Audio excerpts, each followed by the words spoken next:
Hi, everyone. Welcome to this edition of Mugs and Hugs with Helen Maffini and Jennifer Osger. Welcome, welcome. Thank you so much for everyone joining us. Thanks for having me. And I'm Heidi Marlinghouse. Today we're excited to talk to Helen about the work that she's been doing with mindfulness and preschoolers.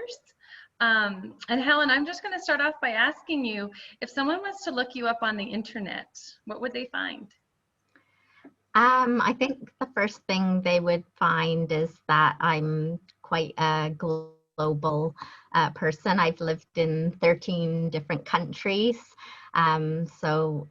We move every couple of years. I'm married to an Italian chef who I met in Japan, and I'm British Canadian.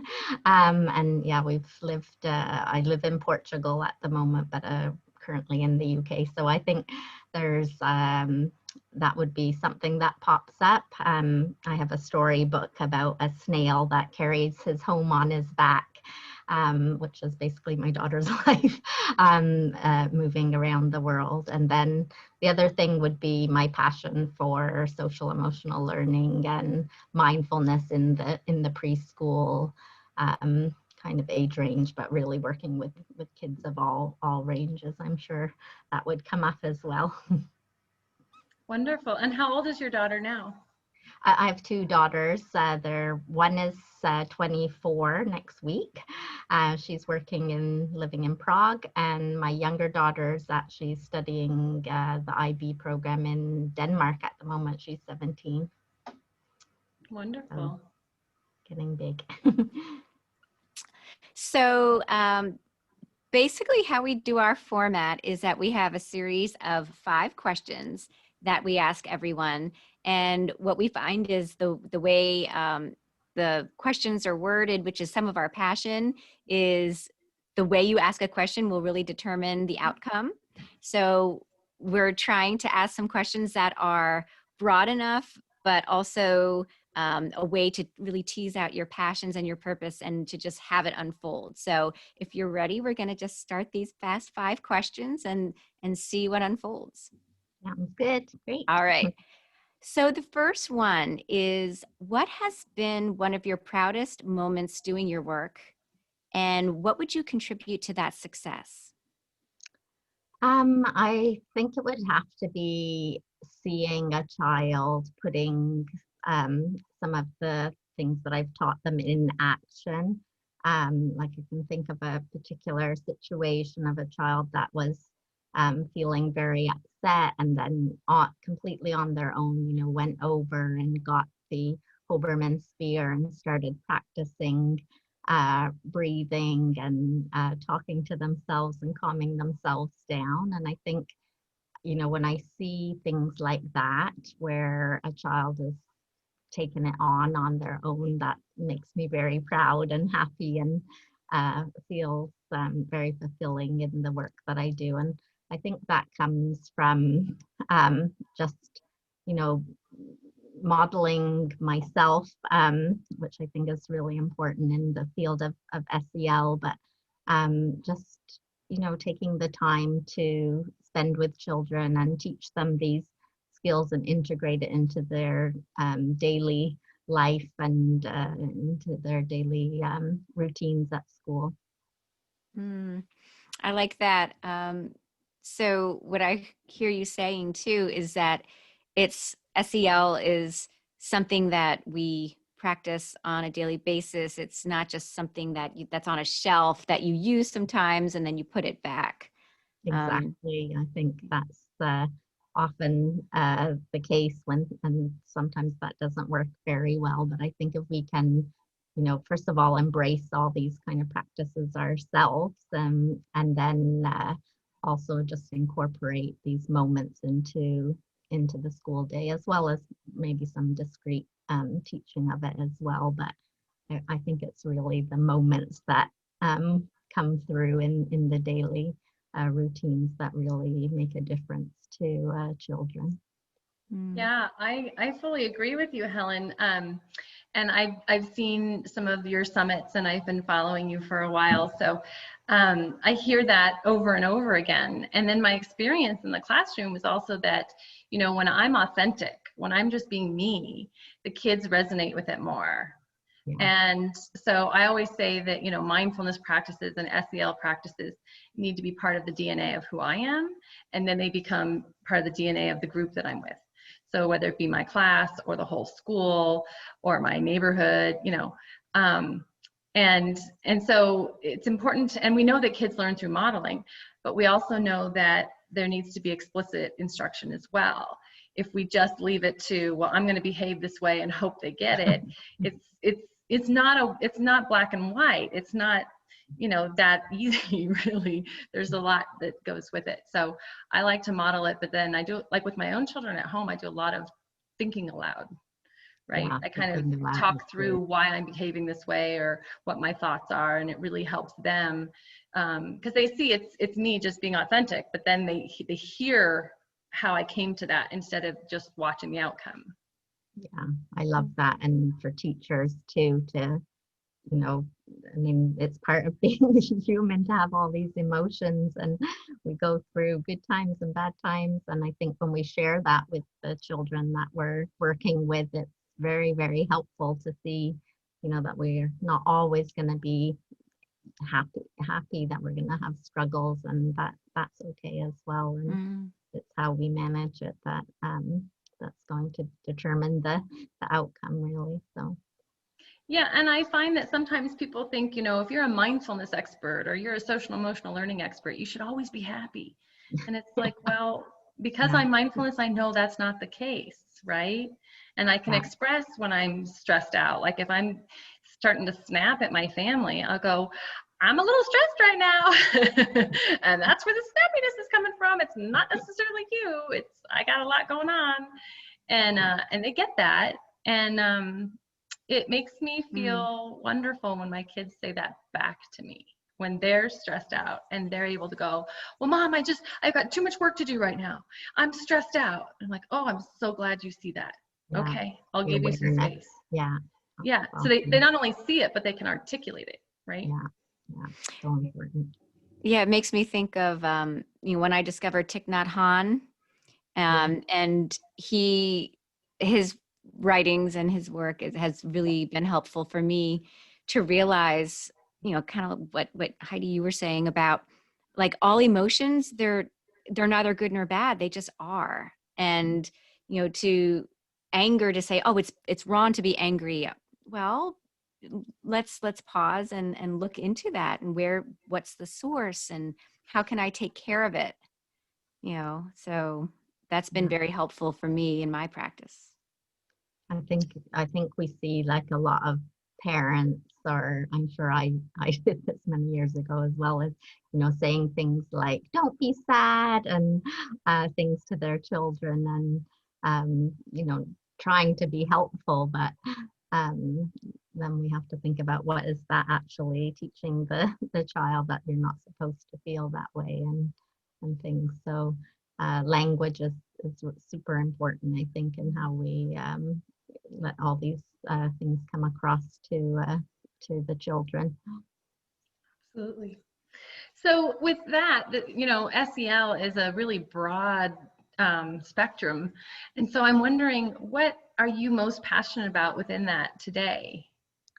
Yeah, so I'm passionate about so many things within it, but I have to say that I'm super passionate right now about working with the really young children and the concept of mindfulness, because I just think if we can kind of teach children these skills and give them this toolbox when they're in the early years, you know, when their neural pathways are building, when all these habits are forming, that this is really going to help them get through the difficult times, like right now, what we're having. And we know that there's been a growing mental health crisis with children around the world, really. And I think if we can bring these skills to young children, I just think it will be so helpful for them as they grow and develop. So I'm super passionate about trying to get these things into the hands of parents and teachers and of course the children themselves. So, oh, Yeah, Vanessa? I just wanted to comment on that for a second, that I'm right there with you, Helen, as far as, you know, having that those tools stay with them throughout a lifetime. I also think that that's going to be really good for the global environment, because now we have a generation of people who have a different way of being, moving up into the world as adults and making decisions in a different way. And if we're teaching the adults now to help work with those kids now, then we're already making a pretty big impact. So for me, I have to be careful because I can go way big with it. And I know I need to stay here in order to get it to happen. But that's my overall vision for that outcome. Awesome. So we really like to find out and discover people's story about their journey with their topic. So we're wondering, when did that journey with SEL and mindfulness begin for you? Yeah, so I started as a preschool teacher. Um, oh, I can't even remember how long ago, maybe 30 years ago now, or 28 years ago, I think. And right away, I saw the value of, you know, the relationships and things. But it was really when I read Daniel Goleman's book, I think in the kind of late 1990s, that I really got interested in the work of SEL and started trying to bring that, you know, into schools and things. And then in 2004, I was living in Bahrain, and Deepak Chopra had come, and that was kind of my first experience with mindfulness and meditation. And for me, it was very helpful personally. I tend to be a little bit anxious, and I found it really, really helpful. And like with every personal development thing that I do, I'm always like, why, this should be in schools. We should teach this to kids. And because my area has really been early years, I was kind of always thinking about how can we, you know, transform some of these things into tools that would work with really young children. So that's kind of how I started out, and then I decided to do my doctorate and really look at mindfulness with the preschool age range, since there wasn't much research with the really young kids. There's a lot more coming out now, which is great. But I thought it would be really interesting, and I did my research in Hong Kong, where there's quite a high stress factor with young children because there's a lot of academic pressure with children. So yeah, it was very rewarding to look into that. And you know, my passion just keeps growing in the field, you know, all aspects of it. But I would say, yeah, right now mindfulness with preschoolers is the area that I'm kind of focused on. So Heidi? Yeah, Helen, if you could blow someone's mind, who would you want to meet on an elevator, and what would you say to them? Yes, I love this question. That's that's Jen's mastermind. I just have to give her credit for that one. Well, 1 year ago today, I met George Clooney. He came up on my Facebook account, and I was like, wow, life has changed so much in 1 year. But I think if on the elevator, I would pick Oprah, I think, and because I know she's also passionate, like she has opened her own schools and things, and I think, you know, if you can talk to someone like that and share your passion, like you might be able to partner with them, or at least they could help you get the word out about what you're doing, and share what they're doing. And I think there could be a great collaboration. So that would be my dream, to bump into Oprah. And then, so if she's there and you you have like a nice ride because of course you're staying up at the penthouse. So you've got that lawn elevator ride all the way up to the top. What would you want to tell her or ask her? She's there. So Yeah. So I would say, look, I know that you are passionate about helping people with their mental health. I know you've just done this series with Prince Harry about helping with mental health, and that you're also very passionate about helping children through your schools. And I have the same passions as you, and I would love to share, you know, the work that I'm doing around mindfulness with young children, and see if there's any way that we could share that with the parents and teachers and other viewers that you know, and if there's anything that I could do to help you with your mission, I would love to be a part of that as well. So the work of mindfulness with the children at the early ages, and you've been doing a lot of studying in that field. What is the biggest takeaway that you've discovered? I think it's, you know, that it works. Number one, I think that, you know, as we've seen with older children and with adults, there's, you know, clear documented research about the benefits of mindfulness, and that's coming through in the work with the early, you know, very young children, as young as 2 and 3 years old now. And I think, you know, one of the things that struck me in the research that I did, part of my research was examining children's drawings around their perceptions of mindfulness and kindness. And it was just how quickly and authentically they pick up those skills when they are presented in a discreet way, and obviously through these kind of mindful moments. But I think it's just so wonderful to see that how quickly things can develop, and how children just embrace these skills and start teaching their parents and their siblings and other kids on the playground and things. And I think, you know, if we can help schools all over the world to do that, then real change can happen in a generation. And some of the big problems that we see in the world today maybe will lessen and hopefully fade away as more and more children practice these things. You know, what's always been interesting to me too is to look at the longitudinal studies. And I know there have been some SEL programs that have mindfulness infused to them, and they'll work with the kids for, you know, 5 or 6 years, and then 7 years after having had this work, like not having been exposed to it for 7 years, go back and interview these kids and see if they can, you know, relate to it or name it or talk about it. And the kids are like, ooh, I don't remember that this was the actual strategy, but I do that all the time, right? And they were so amazed at how it became part of their character.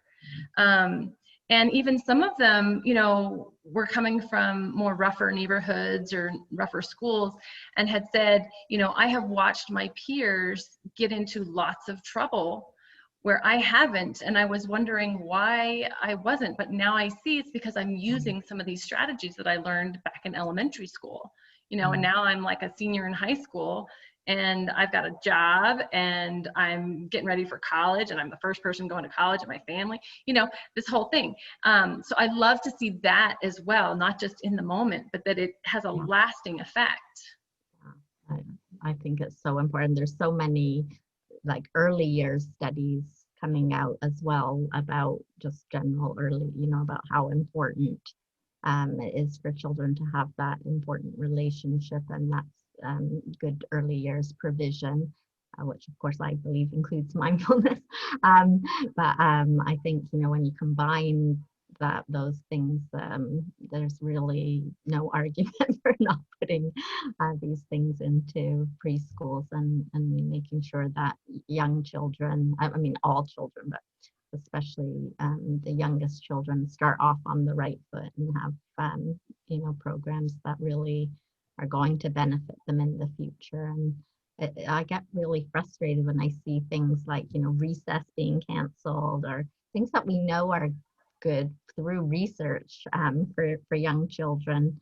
And then, you know, we don't seem to put that into place sometimes. And that's, you know, a bit frustrating. And of course, now with COVID, we have to be very adaptable and change how we're doing things. But I just hope that now, you know, mindfulness and all kinds of SEL are coming through at the time when it's really needed for everyone involved, I think. So, yeah. What made me wonder about when I heard you talking about, you know, the very, very young years, it made me wonder how many studies there have been on prenatal mindfulness, and how much mindfulness when a woman is growing this beautiful human, how much, because when, you know, the stress hormones go through the blood barrier right there through the placenta, Yeah. and the cord and stuff. So knowing that you have sometimes that epigenetics where it goes from one to the next generation, and when a woman goes in and finds out that she's going to have a child, and to have that prenatal care. And, you know, like you were saying, Heidi, too, if there's underserved communities, we know that prenatal care is lacking. But if we find that we can reach those women who are going through stress during pregnancy, if that's been a study, and if that shows any difference.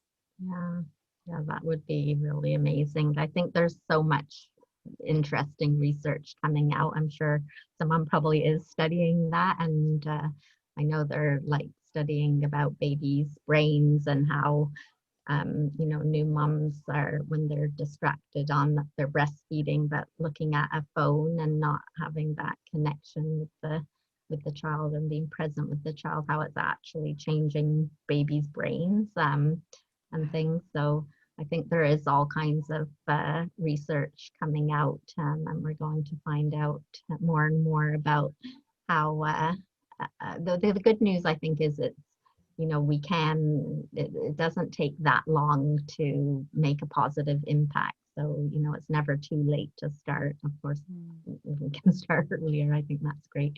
But, you know, I was probably in my 30s or before I got going on that. And, you know, we know people who are 60, 70 that start practicing mindfulness and find benefits from it. So it really is something that, you know, you just have to start and do something simple and build up from there. And you can see the change, you know, in well, normally 6 to 8 weeks, I guess, is the kind of range where most people would see some difference in their way of being. Absolutely. And Helen, I'm feeling like this is a really rich conversation, and I just want to talk to you for hours. You know, you say something and then I'm like, oh yeah, and I want to add to it. But for the sake of time, because I want to respect your time, I know you're very busy. I'm going to go back to the comment about Oprah, and I can totally see you meeting Oprah, and not in an elevator. I can totally see you just calling her, you know, or sending a message and saying, hey, I'd like to talk to you about this subject. And I bet that would, you know, get her attention, because that's something that she's interested in. Yeah. But aside from Oprah, how do we bring this conversation into the schools? Like, how do we make this more of a mainstream thing? And what would be the ideal outcome of that? Yeah, so for me, I think one of the most important things we can do is work with teacher training schools and colleges, so that this is part of their training. We know that, you know, teachers leave the profession in very high numbers in the first few years from stress and overwhelm. It's I read somewhere that teachers have, after a paramedic, the teachers have the most stressful job. So I think it's something that if we could bring it into teacher training colleges, giving teachers the option of, taking a course for themselves, first of all, and then also how do we teach this to children, and that's going to really have a big impact, because it'll just be part of the norm of part of what we do, and it will keep some of the great teachers that are leaving the field in the field, and maybe help teachers and school leaders to manage their own well-being and their own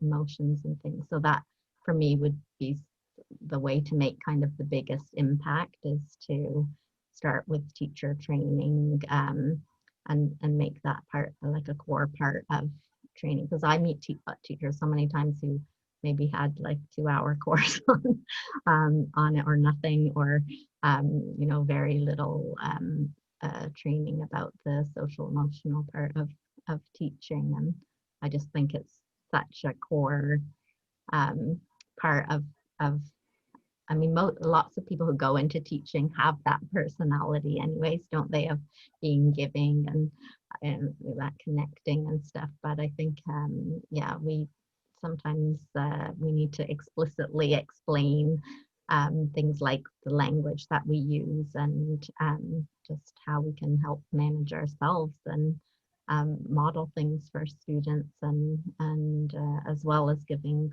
ways for them to work with the students themselves in different situations. And you've got all these kids from how many different backgrounds, and don't know what half of them are going through. And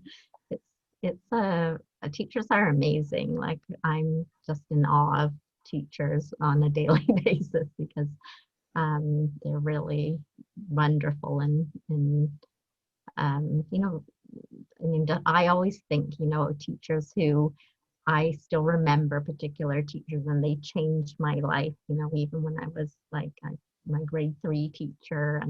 And you always think like, I would hope that somebody would remember me as as that positive person in their life. But it's so easy to get overwhelmed and stressed, and then not focused on kind of the present, but on all the paperwork and everything that needs to be doing, that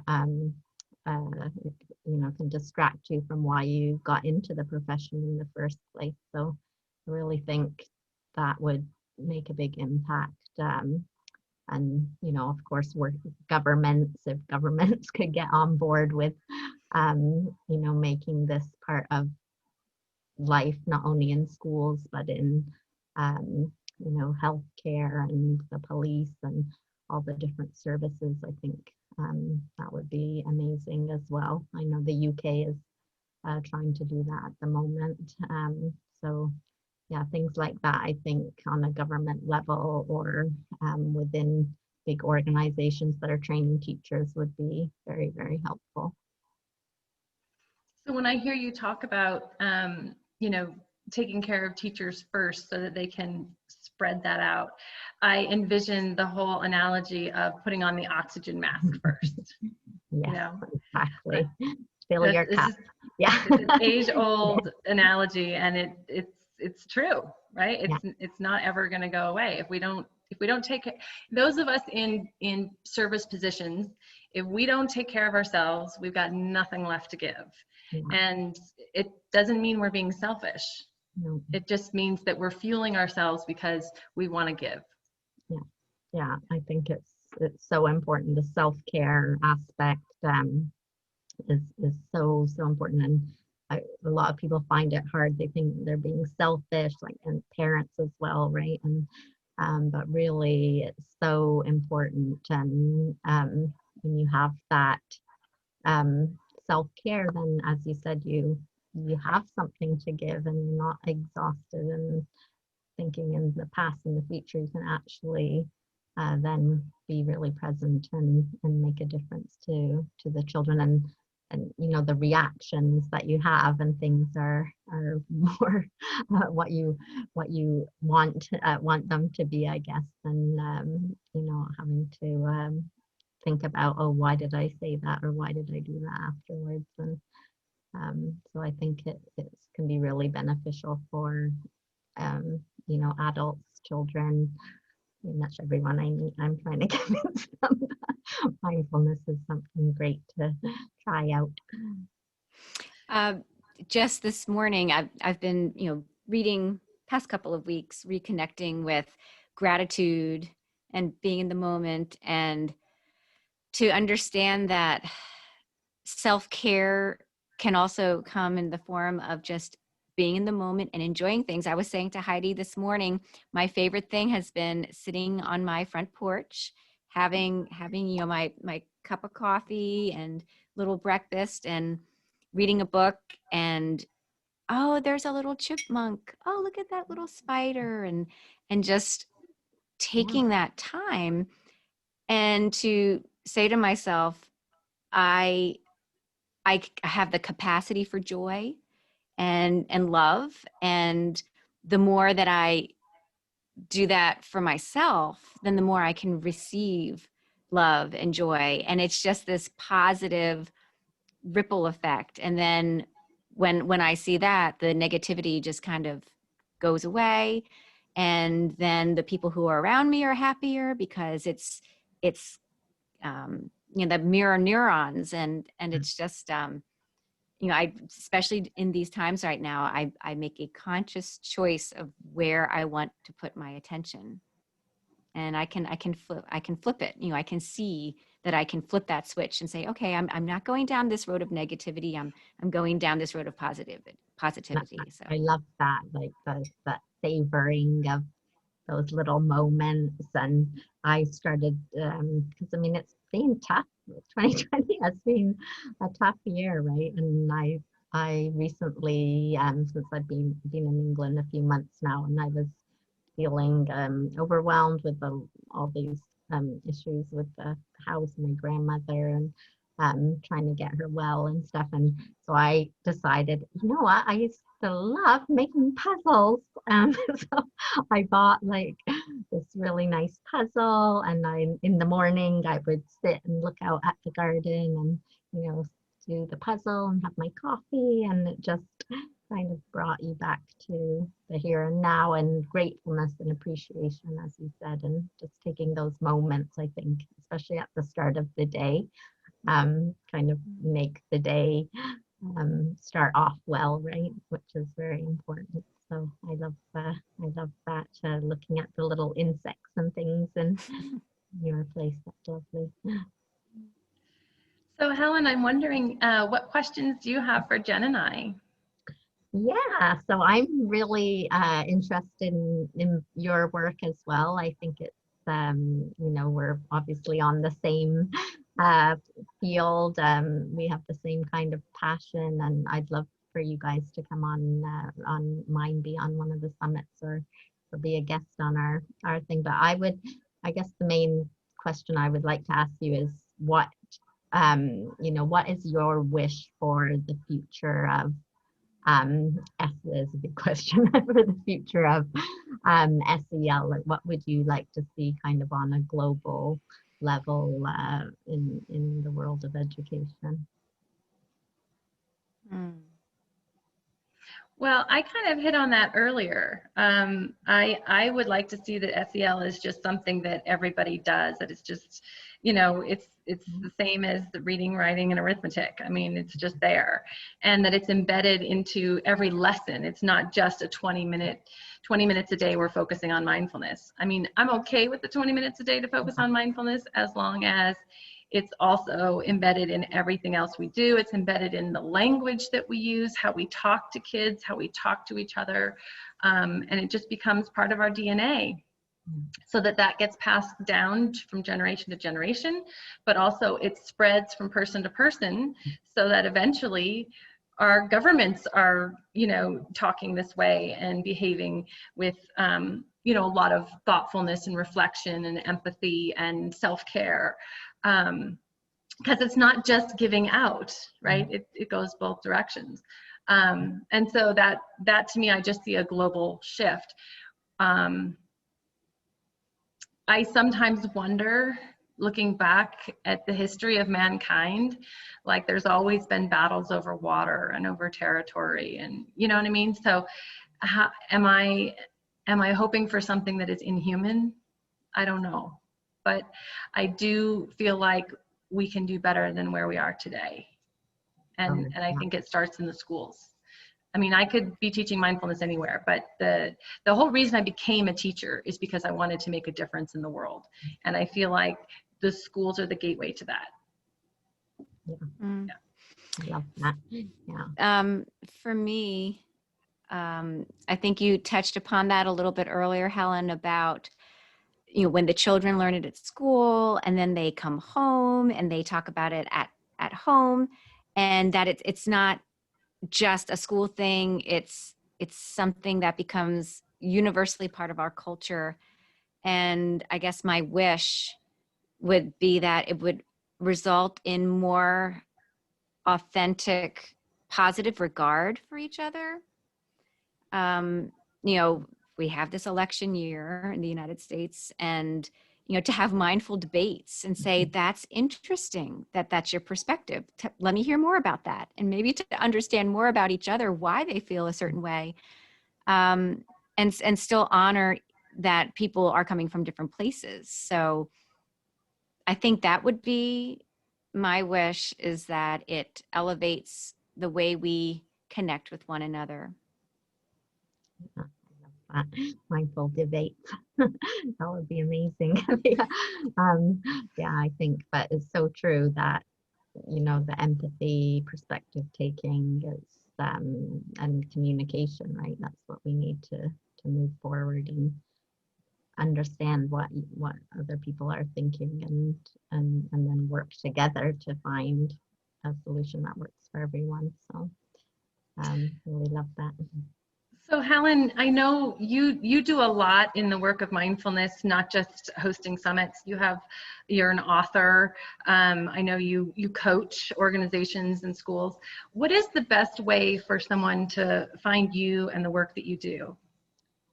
Yeah, so I have a website that's mindbe-education.com. And we also have a pretty active Facebook group that if you search Mindbe Education Thriving Kids, you can find us, or we're on Instagram at Mindbe Education. I'm also on LinkedIn just under my name, Helen Maffini, so reach out on there. And message me as well. And I always like to collaborate and meet new people that are in the field and trying to be change leaders as well. So yeah, please reach out if you have any questions, or you just want to have a chat. I'd be happy to. So we'll be sure to put your information, your contact information, in the description of this video. So if people are watching it on YouTube, you can find Helen, you can find her contact info there. Great. Thanks. Helen, it was such a pleasure to get to know you and have an actual conversation with you, and not just see you on one of your summits. Thank you for coming today. Thanks so much for having me. I really enjoyed meeting you, Heidi, and also you, Jennifer. Yeah, it's been a delight and an honor. And I just want everybody to wave, and I'm going to do a little print screen so we have that. I'm Capture going to that hold my moment. mug up for mugs and hugs. Okay, and I can't because I don't have enough fingers, but all right, here we are. 3, 2, and 1. Yay. All right, guys. Thank you so much. That was great.